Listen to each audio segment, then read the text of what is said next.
ഞാൻ അന്ന് ഇതിന് മുന്നത്തെ വീഡിയോയിൽ ഞാൻ കാണിച്ചതാണ് ആ മാർക്കറ്റിൻ്റെ ആ പ്രത്യേക ഓപ്ഷൻസിൻ്റെ അവരുടെ പൊസിഷൻസ് വെച്ചിരിക്കുന്നത്. അപ്പം മാർക്കറ്റ് മേലിലേക്കാണ് എങ്ങനെയാണ് അവർ ട്രാപ്പായാൽ വരിക എന്ന് ഞാൻ കാണിച്ചാണ്. കണ്ടോ, അതുപോലെ തന്നെ പൊസിഷൻസ് എക്സിറ്റ് ആവുകയും അവർ ട്രാപ്പാവുകയും മാർക്കറ്റ് മേലിലേക്ക് എത്തുകയും ചെയ്തു.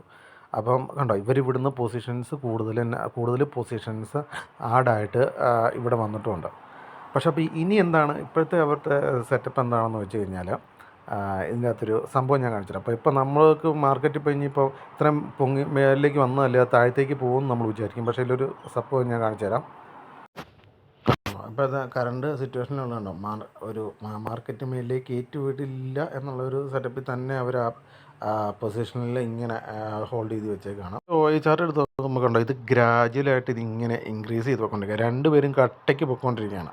അപ്പം അവരുടെ ഒരു ഐഡിയ എങ്ങനെയാണെന്ന് വെച്ച് കഴിഞ്ഞാൽ, മാർക്കറ്റ് ഇങ്ങനെ മാക്സിമം ഇതിൽ പിടിച്ചു നിർത്തുക, എന്നിട്ട് ഇനിയിപ്പം നാളെ അവധിയില്ല, നാളത്തെ ടൈം ഡീക്കേയുടെ ബെനിഫിറ്റ്സ് അവർ എടുക്കുക എന്നുള്ള ഒരു സെറ്റപ്പിലാണ് ഇവർ മാർക്കറ്റ് ഇതിങ്ങനെ രണ്ടിതിലും ഇങ്ങനെ നല്ല റേഞ്ചിൽ ഇത് പിടിച്ചു വെച്ചേക്കുന്നത്.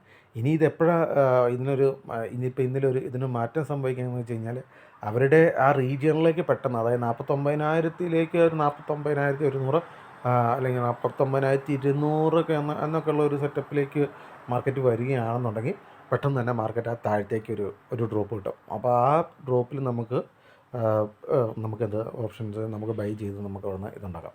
അതല്ലെന്നുണ്ടെങ്കിൽ 48,500-ലേക്ക് ഒരു ഇത് വരികയാണെന്നുണ്ടെങ്കിൽ, ഇന്നല്ലാന്നുണ്ടെങ്കിൽ നാളെ ആണെങ്കിൽ തന്നെ, അടുത്ത ട്രേഡിംഗ് ഡേയിലാണെങ്കിൽ തന്നെ അത് താഴത്തേക്ക് അങ്ങനെ വരികയാണെന്നുണ്ടെങ്കിൽ അപ്പോഴും മാർക്കറ്റ് ഒന്ന് പെട്ടെന്ന് ഒരു ബൗൺസ് ബാക്ക് അടിക്കാനുള്ള സാധ്യതയുണ്ട്. അതാണ് ഇപ്പോഴത്തെ ഒരു സെറ്റപ്പുള്ള ഓപ്ഷൻ ചെയിന് കാണിക്കുന്നത്.